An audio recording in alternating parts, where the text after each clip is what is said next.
What if AI knows more than your doctor? And maybe is even nicer than your doctor. Mm. There's this study just published in JAMA that actually compared physicians to AI, not just on knowledge, but, on empathy too. That's the core of it. Welcome to the deep dive. Today we're really getting into some fascinating research. It looks at how doctors and an AI chatbot, specifically ChatGPT, stack up when answering patient health questions. And the source for this, it's a cross-sectional study, basically a snapshot in time from Ayers and his team, published back in 2023 in JAMA Internal Medicine.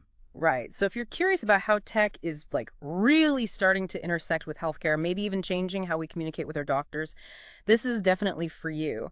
Our mission today really is just to unpack the key insights from this study. What does it actually tell us, and what could it mean down the road? And it's worth remembering, what problems sparked this research in the first place. It wasn't just academic curiosity. Yeah. We've seen this huge boom in virtual healthcare, right? Which is great for access, mostly. Sure. But it's created this other challenge. Doctors and nurses are just swamped with patient messages, like completely overwhelmed. Absolutely. It's that classic thing, isn't it? Progress solves one problem, but creates another. Patients can reach out more easily, which is good. Yeah. But the people on the receiving end, they're feeling the strain. The study mentions, 62% of healthcare professionals reporting burnout symptoms? That's a huge number. And burnout isn't just about feeling tired. It can genuinely impact the care patients receive. Right. You might get slower responses or maybe answers that don't feel quite as thorough. I mean, I've definitely felt that sometimes, sending a message and wondering if they really got what I was asking. And the fixes we've tried so far, they're not perfect. Some places started billing for messages. Which might stop people asking questions they really should ask. Exactly. Limits access. Or maybe the messages get delegated to staff who, aren't physicians. That raises questions about the quality of advice sometimes. Okay, so we have this problem. Overworked professionals, increasing patient messages, and imperfect solutions. Right. A real bottleneck. So this brings us to the potential solution the study investigated: AI chatbots. Specifically ChatGPT. This new generation of AI that's, frankly, pretty amazing at generating text that sounds human. Yeah, it really is. So the researchers thought, okay, could this help? Could ChatGPT provide not just accurate answers, but maybe even empathetic ones? And here's the really clever bit, I think. Go on. Instead of just testing it in a lab, they went somewhere real. They compared ChatGPT's answers to actual answers given by verified doctors on Reddit, on the RaskDocs forum. Wow. Okay, so using real questions and real doctor answers from the wild, so to speak. Exactly. Gave them a baseline of how doctors actually communicate in that kind of online anonymous setting. So how did they actually set that comparison up? Well, they took 195 exchanges from back in October 2022, anonymized, of course, just the patient's question and the doctor's reply. Then, a couple of months later, December 2022, they fed those exact same patient questions to ChatGPT. Importantly, they used a fresh session for each question. Ah, so the AI wasn't learning or carrying context over from one question to the next. Precisely. Kept it clean. Each question was a standalone task for the AI. Smart. And then who decided which answer was better? They assembled a panel of licensed healthcare professionals. Good mix. Pediatrics, geriatrics, internal medicine, oncology, infectious disease. Laboring the bases. Right. And these evaluators looked at both the doctor's response and the chatbot's response to the same question. But crucially... They didn't know which was which? Exactly. Blinded. And the order was randomized. They just saw response A and response B. Okay, that's critical for avoiding bias. So what were they judging them on? Three main things. First, just straight up, which response was better overall? Simple enough. Second, the quality of the information, rated on a scale 1 to 5. Very poor to very good. And third, empathy or bedside manner. Again, 1 to 5. Not empathetic to very empathetic. Okay, quality and empathy. So they crunched the numbers, compared the average scores. Yeah. Which brings us to the big question.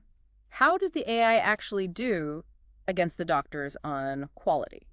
Well, prepare to be a bit surprised. Uh-oh. The evaluators preferred the chatbot's responses in 78.6% of the comparisons. Whoa, nearly 80%. That's surprising. Why? What made them better? Two big things seem to jump out from the data. First, length. Yeah.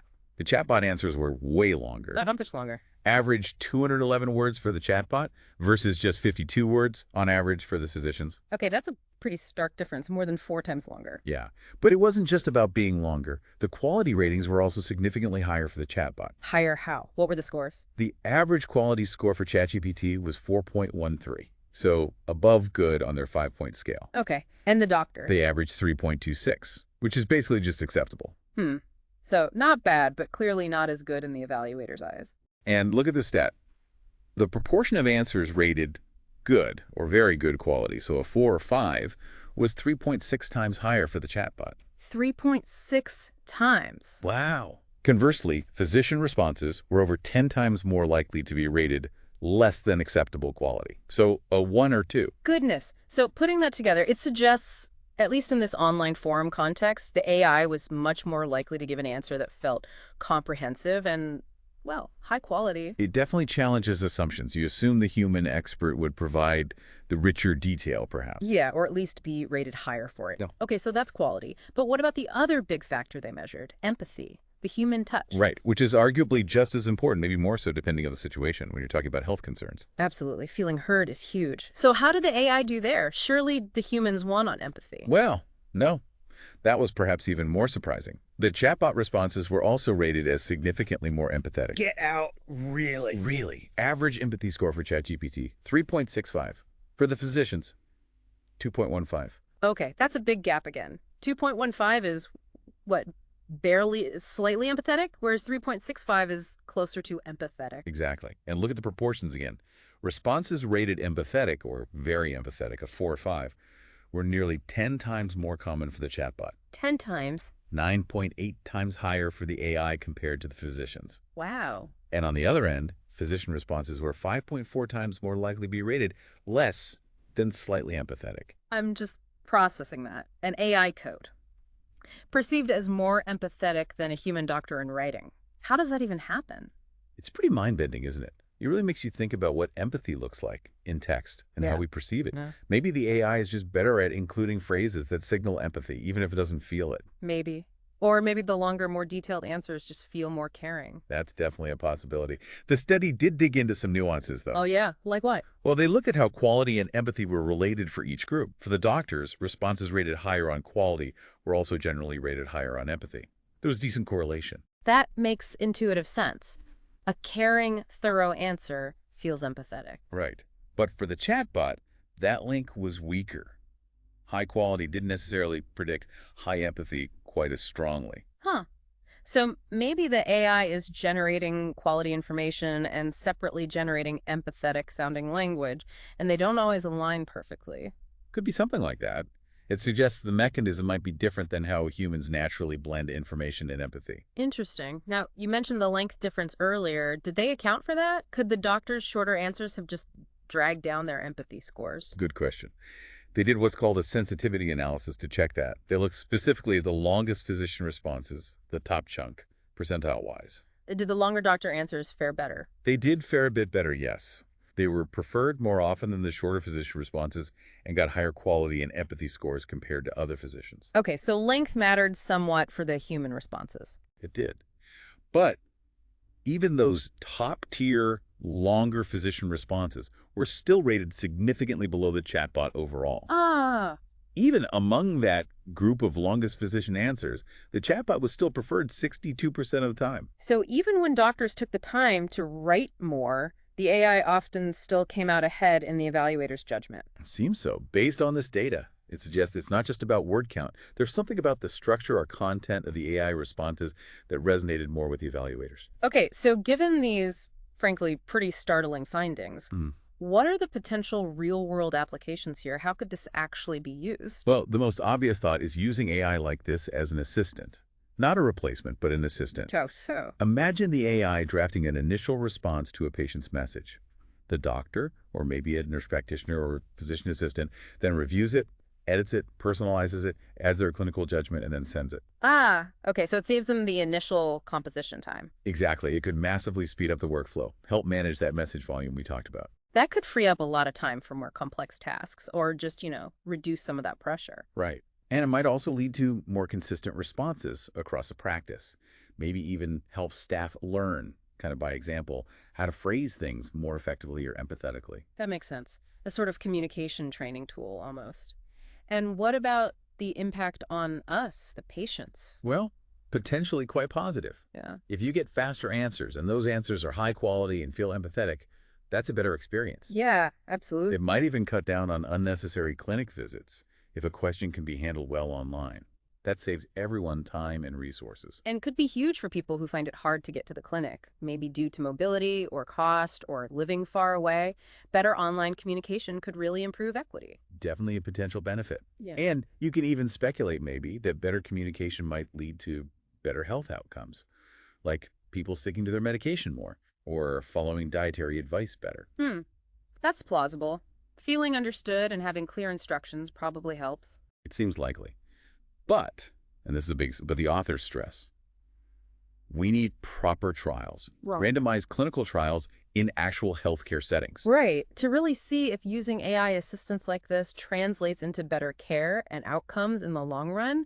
This study is suggestive, but it's not definitive proof for clinical practice yet. Exactly. And like any study, this one had limitations we need to keep in mind. Okay, let's talk about those. What are the caveats here? Well, first, it used Reddit data. RasDocs is useful, but it's not the same as talking to your own doctor through a secure patient portal where there's an established relationship and history. Good point. The dynamic is different. Second, the AI responded to each question in isolation. A real doctor often draws on past conversations, knows your medical history. The AI here didn't have that context. Right. It was just a one-shot answer each time. Yeah, and the study didn't look at how AI could actually integrate into a doctor's workflow to help them improve their own response. It just compared standalone outputs. Also, it focused on general medical questions. But patients message about lots of other things: appointments, prescription refills, getting test results explained. Yeah, tons of administrative stuff too. And this study didn't look at those types of messages.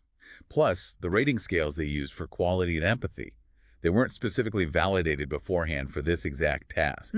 Okay. Measurement validity is always important. Another potential issue: the evaluators who rated their responses were also co-authors on the paper. Even with blinding, there's a potential risk of unconscious bias there. Right. Ideally, you'd have completely independent evaluators. And we touched on the length difference. It's possible the sheer length of the chatbot responses influenced the empathy scores, made them seem more attentive. Could be. And maybe the most critical point: the study didn't actually check if the medical information from the chatbot was accurate. Whoa, okay. That seems crucial. It is. We know these large language models can sometimes hallucinate or just get things wrong. Yeah. Accuracy is paramount in healthcare, obviously. That wasn't assessed here. So lots of important caveats and areas needing more research. Definitely not ready to just swap doctors for chatbots tomorrow. Absolutely not. But boiling it down, what did this deep dive show us? Well, the main takeaway seems to be that in this specific online setting, an AI like ChatGPT showed it could generate answers to patient questions that weren't just seen as high quality, but also remarkably empathetic, often preferred over doctors' responses. It points to a real potential, a potential for AI to perhaps augment, to assist, to enhance healthcare communication down the line. But with that big asterisk, knowing the limitations, knowing this was one study in one context, and knowing we need a lot more research, especially in real clinical practice, focusing on safety, accuracy, and ethics. Exactly. It's the start of a conversation, not the end. It definitely opens up some fascinating possibilities and challenges for how AI might change our interactions with healthcare. For sure. And maybe that's the final thought for everyone listening. Thinking about these findings, how do you imagine AI might change your future interactions with doctors or other providers? And what, for you, are the most important things we need to get right as this technology develops? How do we balance that potential efficiency with the, irreplaceable human element of care? Something to ponder. Definitely food for thought. Thanks for joining us for this deep dive.